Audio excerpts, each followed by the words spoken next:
Bonjour Monsieur Mbelou. Bonjour Monsieur Etienne Ngandou. Bienvenue sur Congo One. Monsieur Mbelou, Eugène Diomine Ndongala, président du Parti démocratie chrétienne et porte-parole de la majorité présidentielle populaire, a été enlevé brutalement dans la nuit du lundi 8 avril 2013 à Kinshasa par la police congolaise, sous le commandement du colonel Kanyama, commandant de la police nationale district de la Lukunga. Monsieur Mbelou, pourquoi le pouvoir de Joseph Kabila en veut autant à Eugène Diomine Ndongala? Monsieur Tendandou, je rectifie un peu. Il n'y a pas Joseph Kabila n'a pas de pouvoir. Joseph Kabila est une marionnette entre les mains des puissances extérieures, ces puissances que nous nommons régulièrement les acteurs pléniers. Et le fait qu'il soit marionnette le pousse à pouvoir exécuter les ordres qui lui viennent de l'extérieur. Vous ne pouvez pas séparer ce qui vient d'arriver à Diomine Ndongala de tout le processus de dénigrement et de destruction psychologique de tout notre peuple, du processus de l'entreprise de viol, des massacres et des arrestations arbitraires qui participent de la guerre de basse intensité dont l'objectif majeur est de pouvoir piller notre pays et le conduire à son implosion. Piller ce pays pour permettre aux entreprises multinationales de s'enrichir à moindre coût, comme nous le disions lors de l'émission passée.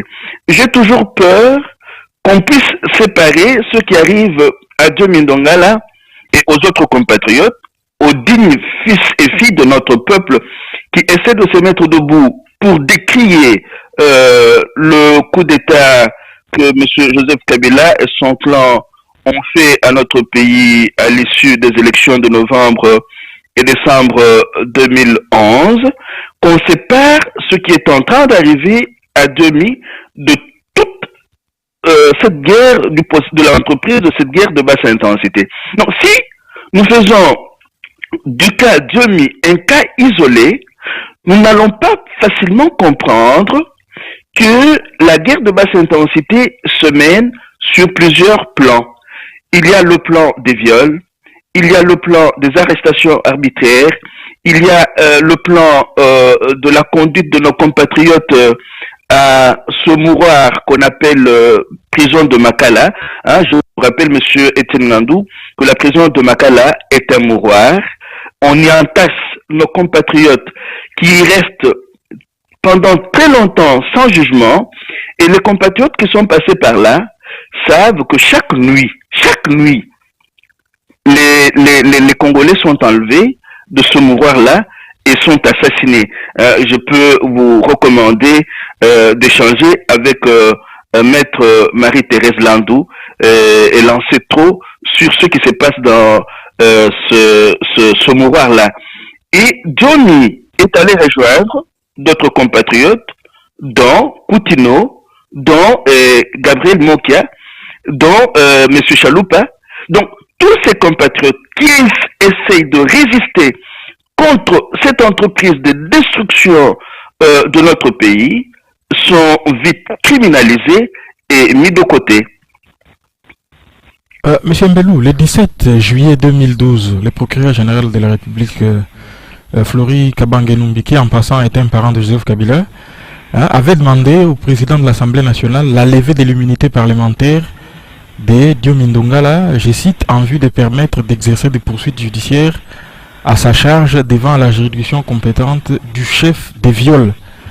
Voilà maintenant qu'il est accusé de conspirer contre le régime de Kabila dans un mouvement appelé Imperium. Pourquoi on passe maintenant du viol à une accusation de conspiration? C'est un témoignage du théâtre de mauvais goût monté par ces criminels de guerre. Je vous rappelle que ceux qui président aux destinées de notre pays pour le moment sont pour la plupart des criminels de guerre. N'oublions pas que ces messieurs-là sont impliqués dans les assassinats, dans les meurtres, dans le génocide congolais depuis les années 90. hein, pour un certain nombre, comme en témoignent différents rapports des experts de l'ONU. Mais nous avons là le monde à l'envers. Ce sont les criminels qui essayent d'instrumentaliser la justice pour pouvoir arrêter les dignes fils et les dignes filles de notre peuple en essayant d'inventer des coups d'État, des viols imaginaires, alors que ces mêmes messieurs sont en train aujourd'hui de discuter, de dialoguer avec un groupe terroriste soutenu par le Rwanda, qu'on appelle le M23. Ils terrorisent, eux, nos compatriotes sur place à Kinshasa et à travers tout notre pays. C'est une contradiction flagrante, mais c'est aussi signe que tout ce qu'ils inventent, rentrent dans leur mode de fonctionnement. N'oubliez pas qu'ils ont bâti leur régime sur le mensonge, la fraude, les tricheries, et la fraude corrompt tout. Donc ils ne peuvent pas se départir de cette voie sur laquelle ils se sont engagés depuis qu'ils sont venus chez nous, soi-disant pour nous libérer. Donc, au même moment qu'ils négocient avec des terroristes qui font partie de leur majorité présidentielle, ils sont en train de conduire les dignes fils et les dignes filles du Congo à ce mouroir qu'on appelle la prison de Makala. Et tous ces messieurs qui ont été nommés par Joseph Kabila à la tête des cours et tribunaux sont instrumentalisés. Vous savez, Johnny est arrêté sans qu'il ait été jugé au préalable. Ça ne peut se passer que dans un pays où un régime criminel est en train de chercher par tous les moyens à pouvoir s'imposer, même si, à travers tous les gestes que ce régime pose aujourd'hui, on se rend compte qu'il a très très peur. Vous imaginez qu'on puisse prétendre que Johnny est aujourd'hui à la tête d'un petit groupe qui voulait monter un coup d'État avec des bouteilles d'eau vides, avec des bouteilles de bière vides. C'était avec ces bouteilles-là que le petit groupe devait monter un coup contre Joseph Kabila et Matata Mponyo. Et on ne parle pas du coup d'État que le même Joseph Kabila a fait contre notre pays après les élections bidons de novembre et décembre 2011.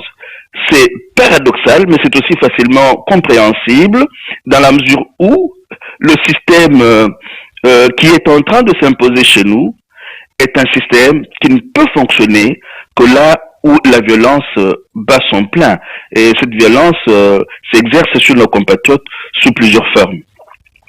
Mais le pouvoir de Kinshasa a toujours rejeté vigoureusement la version de l'enlèvement de Diomi Ndongala, affirmant qu'il s'agissait d'un montage grossier de la part de ces derniers pour essayer de se soustraire à la justice congolaise. Et dans l'entretemps dans cette affaire, Diomi avait assigné les pères de ces deux filles, ces deux filles présumées victimes en justice.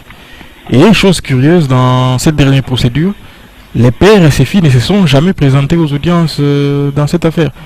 Donc il paraît évident que l'on veut réduire Diomi Ndongala au silence, M. Mbelo. Pas simplement réduire M. Diomi au silence, mais le tuer. Vous savez, Diomi a été enfermé dans les cachots souterrains de ce régime criminel pendant très longtemps, pendant plus de 3 mois, ou plus ou moins 3 mois. Et maintenant, il a été enlevé nuitamment. Il a un bras pratiquement cassé. Et si vous allez sur le Facebook des amis de Jean-Pierre Mbelou, vous allez voir que tous ces 2 bras sont bandés. Ils tiennent à le tuer. Mais vous savez, tous ces actes qu'il pose aujourd'hui manifestent visiblement qu'ils ont très peur. Ils ont très peur de la montée de ces dignes fils et filles de notre peuple. Vous savez, Lumumba a été assassiné le 17 janvier 1961. Beaucoup d'autres Lumumba sont en train de naître et de s'imposer sur l'échiquier congolais. Ce qu'ils font avec Diomi aujourd'hui ce qu'ils ont fait avec Tshisekedi hier, ce qu'ils ont fait avec Lumumba vers les années 60, ils ne vont pas avoir raison de la lutte, de la résistance de notre peuple. D'autres demi vont ressurgir, d'autres demi naîtront, parce que notre peuple est convaincu qu'il doit se battre de toutes ses forces pour pouvoir protéger le patrimoine, notre patrimoine commun, la terre que nos ancêtres nous ont léguée. Et c'est là l'enjeu de la guerre de basse intensité, ravir aux Congolais leur patrimoine commun, cette terre qui régorge des richesses fabuleuses, cette terre qui est pratiquement un petit paradis au cœur de l'Afrique. Les envieux, les cyniques, les jaloux veulent à tout prix s'en emparer, et l'une des façons de pouvoir arriver à leur fin, c'est de terroriser, de tuer, d'assassiner, de mettre dans les prisons mouroirs les dignes fils et les dignes filles de notre peuple. Hier, vendredi 12 avril 2013, à Bruxelles, certains Congolais de la diaspora ont organisé un sitting devant les ministères belges des Affaires étrangères pour exiger la libération de Eugène Diomi Ndongala. Monsieur Mbelou, est-ce la bonne attitude à avoir dans cette situation quand on sait l'indifférence qu'affiche toujours le gouvernement belge dans ce genre de situations? Se mettre debout, c'est toujours important. Se mettre debout pour crier notre indignation, pour montrer que malgré le fait que Diomi est mis en prison, il y a des compatriotes qui sont derrière lui, il y a des compatriotes qui se mettent debout pour dire non, pour crier leur colère. C'est important. C'est important, c'est un soutien qu'ils offrent à leurs frères. Mais Diomi a aussi la chance de pouvoir avoir une épouse qui se bat sérieusement au pays et qui a réussi à avoir une grande maîtrise des lignes maîtresses de son engagement politique. Donc, tous ces efforts-là doivent être conjugués pour que ce monsieur puisse retrouver sa liberté et que sa dignité puisse être préservée. Mais, donc, nous ne pouvons pas... Oui. Pourquoi venir implorer l'Occident pour qu'il plaide la cause des activistes politiques au Congo lorsqu'on sait que l'Occident cautionne, l'Occident soutient le pouvoir actuel qu'il y a à Kinshasa? Oui, mais n'oubliez pas que ce soutien-là, quand il est décrié, il est mis à nu. Hein? Vous savez que M. Laurent, lui, le dit de temps en temps, il y a une coopération au développement entre la Belgique et le Congo, une coopération qui demande que les citoyens belges d'origine congolaise, à un certain moment, se mettent debout pour que l'argent qui va à la coopération ne puisse pas servir ne puisse pas servir à la destruction du Congo et à la destruction des Congolais. Donc, parce qu'il y a une coopération entre ces deux pays-là, et que cette coopération est aussi politique, il est important qu'à un certain moment, les Belges d'origine congolaise puissent crier leur dépit, qu'ils puissent crier leur colère, et qu'ils le fassent en face de qui de droit. Mais vous parlez des Belges d'origine congolaise. Je vous rappelle que le docteur Mukandi a été présenté à la presse de la même manière que les groupes qui est accusé de conspirer avec Diomi l'a été hier. Et je peux dire, nous vivons tous les deux en Belgique. Hein. Je n'ai vu aucune mobilisation, ni dans les médias, ni dans les personnels politiques.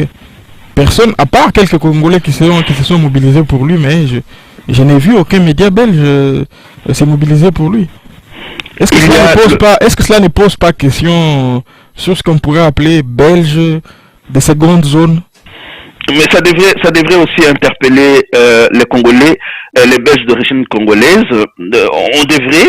Ils devraient se rendre compte que le traitement n'est pas le même. Et puis, je vous rappelle que lors de sa dernière conférence de presse, le député fédéral Laurent Lui a interpellé son gouvernement pour dire qu'il était temps qu'il puisse se pencher sur le cas de ce Belge d'origine congolaise qui est mis aux arrêts. Il avait peur, il exprimait clairement sa peur du sort qui peut lui être réservé. Cela étant, je vous rappelle que nous ne devons pas oublier un seul instant que la guerre de basse intensité qui sévit chez nous est aussi la guerre de la politique et de la justice internationale. Hein, ne perdons pas cela de vue. Hein, il y a une certaine complicité à un haut niveau de la communauté internationale dans cette guerre de basse intensité qui se mène chez nous. J'ai même appris qu'il y avait un député belge qui était au Congo pendant on parlait de cette arrestation, de ces arrestations. Je ne l'ai pas entendu élever la voix contre toutes ces arrestations arbitraires, tous ces montages de coups d'État qui n'en sont pas du tout, et malheureusement.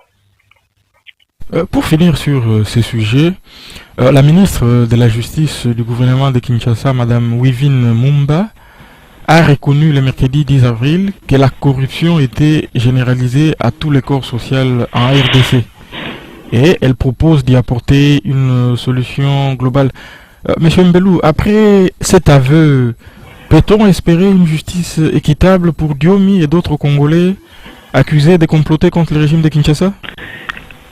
Nous ne pouvons rien espérer, monsieur Étienne Ngandou. Nous ne pouvons rien espérer. Le système qui règne au Congo est fondé sur le mensonge, le vol, la corruption, parce que ce n'est pas de la politique, c'est du business. Hein? On fait du business chez nous. Ce qu'il nous faut, ce n'est pas ce que la dame propose là. Ce qu'il nous faut, c'est une refondation d'un état de droit démocratique. Mais vous ne savez pas refonder un état de droit démocratique avec des criminels de guerre et avec des réseaux nationaux de prédation. Vous ne savez pas faire cela.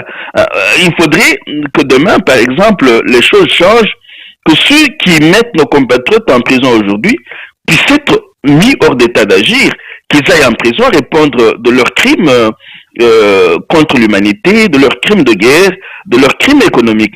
Nous avons besoin d'une refondation d'un état de droit démocratique qui ait des institutions fortes, mais aussi qui soient des institutions qui soient animées par des dignes fils et filles du Congo. C'est vers cela que nous devrions absolument tendre. Hein? Comment demain refonder un état de droit démocratique bâti sur des institutions fortes, sur une certaine éthique respectueuse de la dignité humaine, hein, et animée par des dignes fils et filles de ce pays-là. Vous avez écrit cette semaine sur un leadership collectif, unificateur, responsable et visionnaire pour la RDC. Vous parlez de l'épilogue des élections de 2011 et vous dites que les démons séparatistes reviennent sur les devants de la scène politico-sociale congolaise. Les discours tribalistes et ethnicistes que le mouvement unificateur avait combattu et presque abattu revient dans l'espace public congolais mal informé. Monsieur Mbelou, pourquoi ces discours semblent plus être l'œuvre de certains intellectuels congolais qui utilisent Internet pour les diffuser? Monsieur Étienne Ngandou, je pense qu'à un certain moment, nous avons eu l'occasion de discuter avec vous sur ce que nous entendons par intellectuel congolais. Il ne suffit pas de prendre le clavier de son ordinateur, de publier un texte pour être classifié parmi les intellectuels congolais. Un intellectuel, c'est quelqu'un qui essaie de conjuguer la compréhension de la situation qu'il est en train de vivre et les efforts de transformation de ces situations-là, une certaine perspicacité dans l'analyse et la compréhension de la situation dans laquelle son pays se trouve et qui essaye d'apporter sa quote-part à l'édification de ce pays-là. Or, les efforts déployés par un certain discours tribaliste et séparatiste ne contribuent pas à l'édification d'un état de droit démocratique au cœur du Congo. Donc, nous avons une usurpation de cette dénomination-là par des ennemis de l'intelligence. Et voilà pourquoi, à un certain moment, ces ennemis de l'intelligence essayent de créer un discours tribaliste séparatiste qui ne va pas dans le sens de l'édification d'un Congo uni et fort. C'est ainsi que nous en appelons à la constitution de ce leadership unificateur, ce leadership collectif, qui est tout simplement pour moi un cercle de pouvoir, c'est-à-dire un ensemble de dignes fils et filles du Congo, travaillant dans les différents domaines du savoir, domaine économique, domaine financier, domaine social, domaine politique, tout un ensemble de ces dignes fils et filles du Congo qui constituent un cercle du pouvoir et un cercle au sein duquel peuvent émerger les dirigeants de demain. Hein?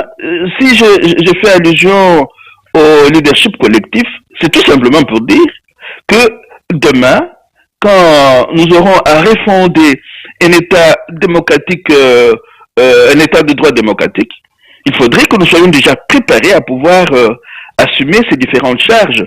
Et vous n'y arrivez pas en allant en ordre dispersé à ce qu'on appelle chez nous élection.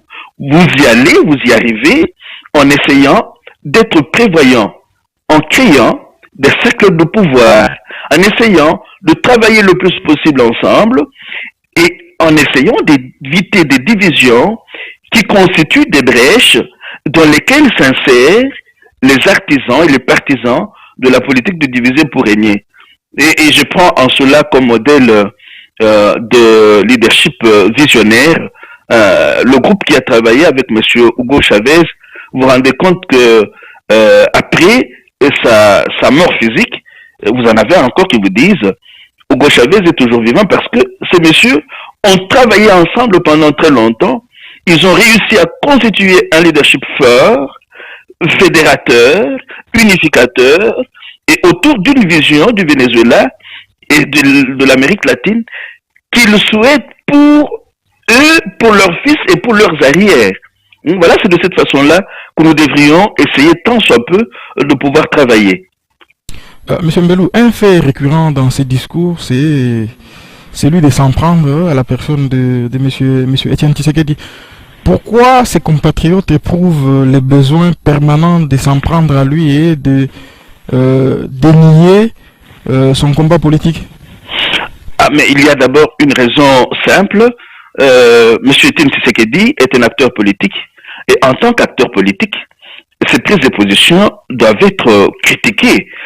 Il ne doit pas faire exception. Hein. Vous voyez, je viens de faire allusion à Hugo Chavez et il n'y a pas de chef d'État à avoir été aussi vilipendé que ce monsieur-là, mais il est allé jusqu'au bout. Donc, nous devons nous habituer à voir nos acteurs politiques critiquer sévèrement leur prise de position remise en question. Ah, c'est important. Hein? Et M. Étienne Tshisekedi ne doit pas faire exception. Mais il arrive que les critiques puissent manquer de fondement. Là, c'est à lui, c'est à son parti, c'est à ses proches collaborateurs de pouvoir expliciter ces prises de position. Et n'oublions pas surtout qu'il arrive que ce groupe de pseudo-intellectuels travaillant à la politique du diviser pour régner puisse verser dans un discours tribaliste, ethniciste, et qui n'a rien à voir avec les critiques d'un acteur politique de premier plan comme M. Étienne Tshisekedi. Et aujourd'hui, sur Internet, nous avons tout, mais je me reprends, en tant qu'acteur politique de premier plan, il doit s'habituer à être critiqué et à défendre sur la place publique ses points de vue, même si ce sont des points de vue qui peuvent être remis en question. Très bien. La misère favorise l'émergence des groupes Maï au Nord Katanga. C'est l'explication que donnent les députés provinciaux de cette province pour expliquer la situation qu'il y a eu dans la ville de Lubumbashi il y a de cela 2 semaines. Monsieur Mbelou, est-ce que cela n'est pas un peu simpliste que d'affirmer cela, surtout que cela semble contredire le premier rapport que la société civile du Katanga avait publié et qui laissait penser à des complicités politiques en haut lieu? Oui, quand ces députés-là parlent de la misère, nous devrions leur poser la question de savoir de quelle misère il est question. N'oublions pas qu'aujourd'hui, ce qui favorise l'émergence de tous ces mouvements-là, c'est aussi la misère qu'on appelle misère anthropologique. C'est une misère à la fois économique, politique, sociale, spirituelle et culturelle. Là, si c'est cette misère anthropologique que ces députés visent, ils peuvent avoir raison. Mais ils peuvent aussi avoir raison s'ils parlent de la misère matérielle. Parce que la misère matérielle résulte du manque de justice redistributive. Non, nous vivons dans un pays immensément riche où une élite compradeur essaie de s'emparer de 89% des richesses de ce pays-là et laisse le 1% au 99% de ce pays-là. Là, il y a aussi un problème.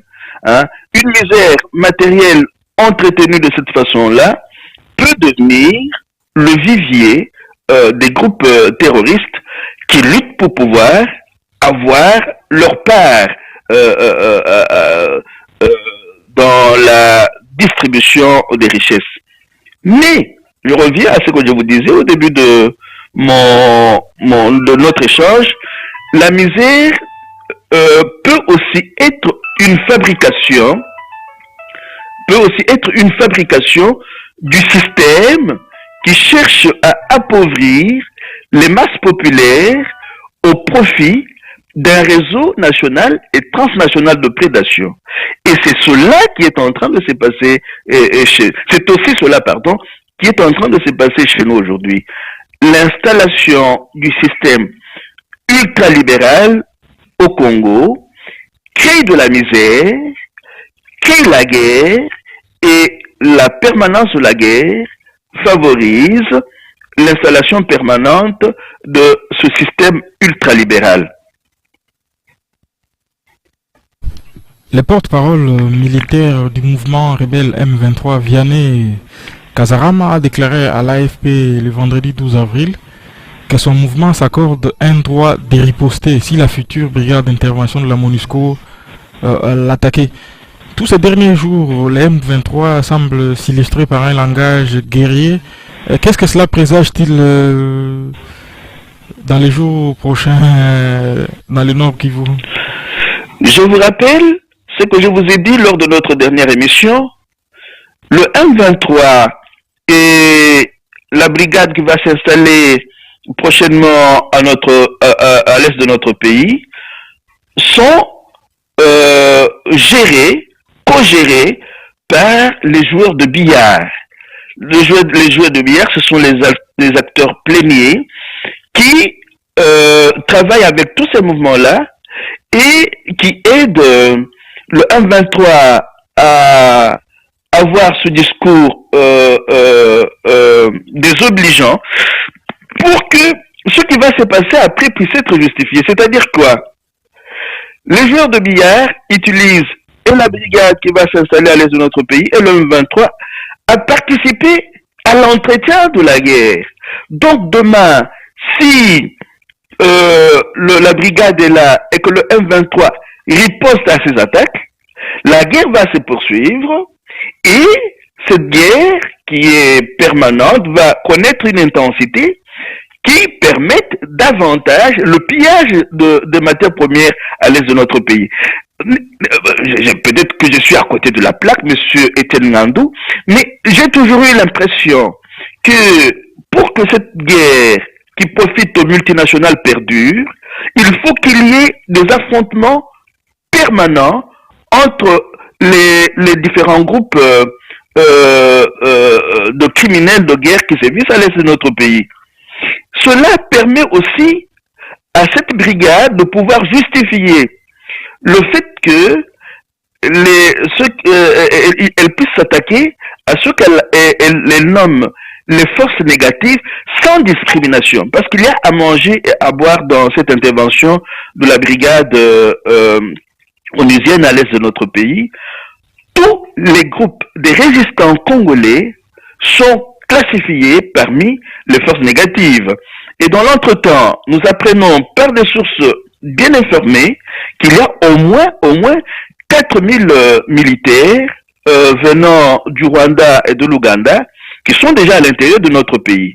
Donc, quand la brigade va intervenir contre le M23 ou contre un autre groupe à l'est de notre pays, et ces militaires-là, rwandais, qui se sont ajoutés à ceux qui étaient déjà dans notre armée, vont essayer d'opposer une résistance, mais une résistance qui permette à la fois leur infiltration au pays et le pillage de nos matières premières stratégiques. Oui, donc, ne soyez pas surpris qu'il y ait cet échange verbal entre... Vous imaginez que ce mouvement-là puisse régner au Congo sans peur. Il dit tout ce qui lui passe par la tête, mais quand Johnny Ndonga, là, lui qui n'est pas armé, essaie de lever le ton, on l'arrête comme un malfrat, on le met en prison et on peut aller négocier avec ces bandits armés par le Rwanda et l'Ouganda. Vous voyez, c'est ça le monde à l'envers. C'est ce rapport de force-là qui devrait être renversé demain chez nous, même si ça prend du temps. Hein. Je vous rappelle la devise de Mao qui disait « de défaite en défaite jusqu'à la victoire finale ». Aujourd'hui, nous sommes en train de mettre la main, de mettre le doigt sur le fonctionnement d'un système de la mort, et ce travail que nous faisons devrait nous permettre de pouvoir nous mettre debout, de résister de toute nos forces à ce système, et de transmettre la résistance, de transmettre le relais de la résistance à nos enfants. Je ne suis pas très sûr que nous en venions à bout de ces criminels-là demain. La résistance doit pouvoir se consolider et se poursuivre jusqu'au jour où elle pourra être transmuée en institution digne de pouvoir protéger un état de droit démocratique au cœur de notre pays. Pour finir, un mot sur le décès de Margaret Thatcher, ancienne Premier ministre britannique. L'Occident, bien évidemment, lui rend hommage en la présentant, entre autres, comme une personnalité politique internationale de grande envergure. Monsieur Mbelou, pourtant, en tant qu'Africain, moi j'ai le souvenir de quelqu'un qui a soutenu les régimes de l'apartheid sud-africain jusqu'au bout, hein, en s'opposant à chaque fois aux sanctions économiques qui devaient être prises contre ce pays-là, et qui nommait l'ANC comme un mouvement terroriste. Quelle lecture en tant qu'Africain peut-on avoir de cette situation? Et nous allons terminer en beauté. Vous voyez ce que vous faites là, vous dites ce que Margaret Thatcher avait comme idée de l'ANC, c'est-à-dire, pour Margaret Thatcher, un mouvement de résistance est un mouvement terroriste. Ça, ce sont des choses que nous devrions approfondir. Ce qui se passe dans notre pays aujourd'hui, c'est à peu près la même chose.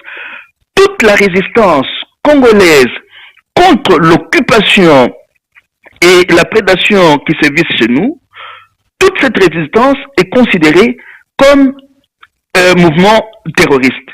C'est comme ça que se comportent les partisans de l'ultralibéralisme.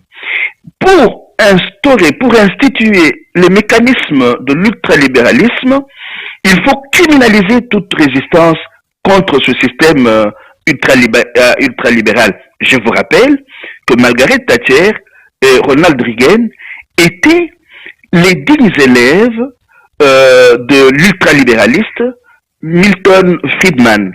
Hein, ce sont eux qui ont travaillé à la mise sur pied du consensus de Washington. Hein, le fonctionnement du système ultralibéral actuel a comme principe les principes prônés par le consensus de Washington. Donc, si nous n'avons pas toutes ces histoires-là en tête, il nous sera difficile de comprendre pourquoi cette dame s'en était prise à au mouvement de l'ANC, oui. oui, en Afrique du Sud. Et le fonctionnement du système ultralibéral du marché capitaliste et financier et se fait de cette façon-là. Il ne peut mieux tourner qu'en criminalisant les défenseurs de la dignité humaine, les défenseurs de la souveraineté et de l'indépendance des peuples. Alors, si cette dame est honorée dans les pays qui ne peuvent fonctionner que en ayant le capitalisme financier comme matrice organisationnelle, ce n'est que normal. Mais nous ne pouvons pas, moi personnellement, en connaissant les ravages faits par la montée du capitalisme du désastre, je ne peux pas applaudir à cette musique-là, même si je dois avoir beaucoup de respect pour les morts. Mais Margaret Thatcher et Ronald Reagan sont deux figures qui ont marqué le siècle dernier pour avoir été les disciples de Milton Friedman et les initiateurs du consensus de Washington. Très bien, merci beaucoup, Monsieur Mbelou, et à la semaine prochaine. Merci bien, Monsieur Etienne Nandou, et à la semaine prochaine.